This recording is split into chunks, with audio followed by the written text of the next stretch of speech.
सरवा हवन पगलेटवा चौके पर झर गइल पेटवा। सरवा हवन पगलेटवा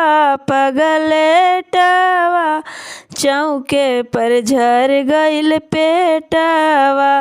समाधि हवन पगलेटवा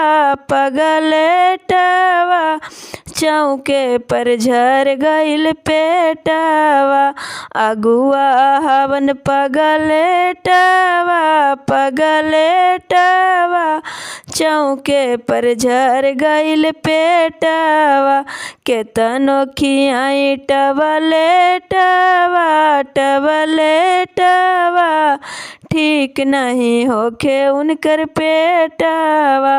कतनो खियाई टबलेटवा ठीक नहीं होखे उनकर पेटवा। तिलक हरू हवन पगलेटवा अंगने में झर गइल पेटवा। तिलक हरू हवे पगलेटवा आंगने में झर गइल पेटवा। केतनो खियाई टबलेटवा ठीक नहीं होखे उनकर पेटवा। कतनो खियाई टबलेटवा ठीक नहीं होखे उनकर पेटवा। का कहीं सखी हो सरवा के कामी सरवा के कामी। ऐसा न सरवा से पटरी न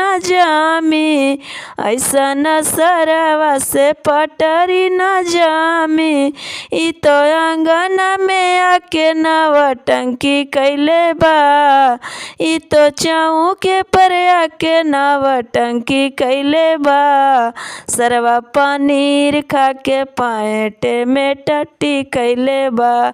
सरवा चाउमीन खा के पैंट में टट्टी कैले बा। सरवा छेना खा के पैंट में टट्टी कैले बा। का कहीं सखी हो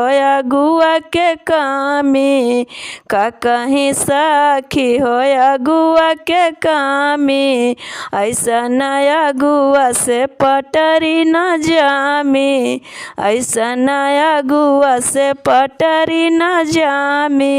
ई तो अंगना में आके नवटंकी कैले बा। ई तो अंगना में आके नवटंकी कैले बा। अगुआ पनीर खा के पैंट में टट्टी कैले बा। अगुआ छेना खा के पैंट में टट्टी कैले बा। अगुआ चाउमीन खा के पैंट में टट्टी कैले बा। का कहीं सखी हो समाधि के कामी ऐसा न समाधि से पटरी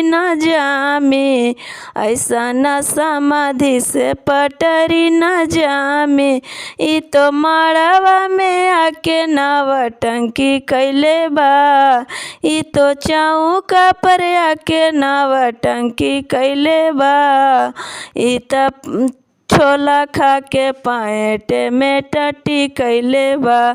ई तो पूरी खा के पैंट में टट्टी कैले बा। ई तो